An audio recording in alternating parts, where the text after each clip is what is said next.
بسم اللہ الرحمن الرحیم۔ آج کا ہمارا ٹاپک ہے شاندار زندگی۔ ایک شخص اپنی بہترین صلاحیتوں کا اظہار کرتا ہے تو وہ شاندار ہے۔ ہر فرد کی اپنی صلاحیت مختلف ہوتی ہے۔ ہم ساری زندگی انتظار کرتے ہیں کہ اگلے وقت میں بہتر کریں گے، مگر وہ اگلا وقت نہیں آتا۔ اس کے لیے بہتر یہی ہے کہ ہم اپنی بہترین صلاحیتوں کا اظہار فوری کرنا شروع کر دیں۔ یہ اظہار ایک وقت کا، ایک زمانے کا، ایک صورت حال کا، ایک دن کا اور ایک لمحے کا ہو سکتا ہے۔ مثال کے طور پر، آج آپ کی بہترین صلاحیت کچھ اور ہے، 10 سال پہلے کچھ اور تھی۔ اسی طرح آنے والے وقت کے لیے بہترین صلاحیت کے اظہار کا معیار بدل جائے گا، کیونکہ آپ میں بہتری آ رہی ہے۔ حضرت مولانا جلال الدین رومی رحمۃ اللہ علیہ فرماتے ہیں، میں نے دیکھا کہ بھیڑوں کے ایک گلے میں شیر کا بچہ رہنے لگا۔ دیکھتے ہی دیکھتے اس کی ساری عادات بھیڑوں والی ہو گئی۔ ایک دن اس نے شیروں کا جھنڈ دیکھا۔ دیکھتے ہی دیکھتے وہاں سے ایک شیر نکلا اور اس نے ایک بھیڑ کو چیر پھاڑ دیا۔ اس عمل سے بچے کے اندر کا شیر جاگ گیا۔ مشہور زمانہ ٹرینر اور مصنف روبن شرما کچھ لوگوں کو ٹریننگ دے رہا تھا۔ اس نے تمام شرکاء میں ایک ایک سیب تقسیم کیا اور کہا کہ اسے کھائیں۔ ان سب نے سیب کھانا شروع کر دیا۔ ان میں سے کسی نے جلدی سیب کھا لیا تو کسی نے زیادہ وقت لگایا۔ ایک ہنگامہ سا مچ گیا۔ آدھے گھنٹے میں یہ مشق بھی ختم ہو گئی۔ اس کے بعد نئے سیب دیے گئے اور شرکاء سے کہا گیا کہ اب یہ سیب اسی طرح کھانا ہے کہ یہ آپ کی زندگی کا آخری سیب ہے۔ یہ سننے کے بعد شرکاء نے اپنے اپنے سیبوں کو مزے لے لے کر کھانا شروع کر دیا۔ ہر فرد اپنے سیب کے ذائقے سے محظوظ ہو رہا تھا۔ کسی کو جلدی نہیں تھی۔ جب انہیں پتہ چلا کہ یہ سیب ان کی زندگی کا آخری سیب ہے تو وہ اس سے مزہ لینے لگے۔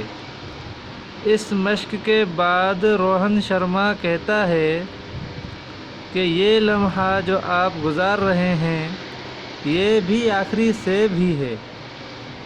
آپ جو دن گزار رہے ہیں یہ بھی آخری سیب ہی ہے۔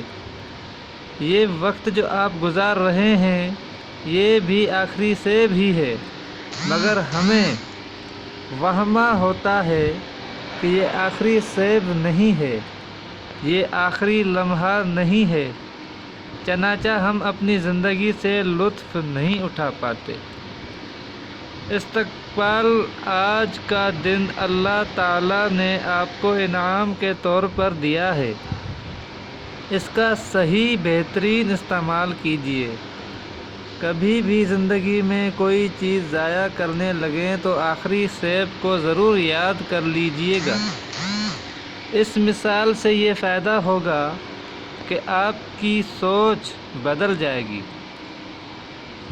آپ کے جذبات بدل جائیں گے۔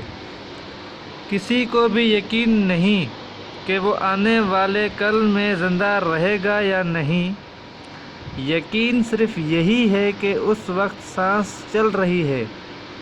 جب کل کا یقین ہی نہیں ہے تو پھر آج کا دن دنیا کا سب سے قیمتی دن ہے، کیونکہ یہ دن دوبارہ نہیں آنا۔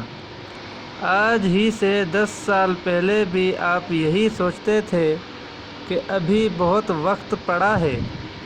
آج زندگی شایدے باقی رہ گئی ہے، تب بھی اس دھوکے میں ہے کہ ابھی بھی بہت وقت ہے۔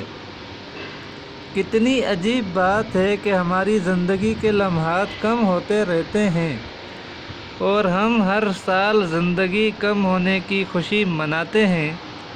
گزرے ہوئے دنوں کی خوشی منانے کے بجائے عقل مندی یہ ہے کہ اس گزرتے ہوئے وقت کو شاندار بنا لیا جائے۔ حضرت شیخ سعدی شیرازی رحمۃ اللہ علیہ فرماتے ہیں، جو کہتا ہے میرا کل آئے گا تو میں کروں گا، اس کا کل کبھی نہیں آتا۔ آپ 100 سال پیچھے چلے جائیں اور ایک لمحے کے لیے سوچئے کہ 100 سال پہلے تو ہمارے والدین بھی نہیں تھے، ہمارے وجود کی بات تو دور کی ہے۔ اسی طرح آپ 100 سال آگے چلے جائیں، غور کیجئے کہ ہم اس دنیا میں نہیں ہوں گے، شاید ہمارا نام بھی نہ ہو۔ جب 100 سال بعد ہمارا وجود یا نام نہیں ہوگا تو ہم محسوس کریں گے کہ ہم تو دنیا جی کر ہی نہیں آئے، مجھے تو صرف ایک ہی سیب ملا تھا اور میں اس وہمے کے ساتھ اس سیب کو تیزی کے ساتھ ہڑپ کر گیا کہ ابھی اور سیب بھی ملیں گے۔ زندگی تو ایک بار ملتی ہے اور ہم نے ایک بار کی زندگی کو ایک دم سے ہڑپ کر کے ضائع کر دیا۔ ہم نے زندگی سے فائدہ اٹھایا اور نہ دوسروں کو فائدہ پہنچایا۔ زندگی یوں ہی بے کیف اور بے سرور گزر ڈالی۔ تو میرے بھائیوں، ہمیں اس کہانی سے یہ سبق ملتا ہے تو ہمیں ذرہ برابر بھی ٹائم ضائع نہ کرنا چاہیے۔ اگر ہمیں اپنی صلاحیت معلوم ہے تو ہمیں اس کا مکمل فائدہ اٹھا لینا چاہیے۔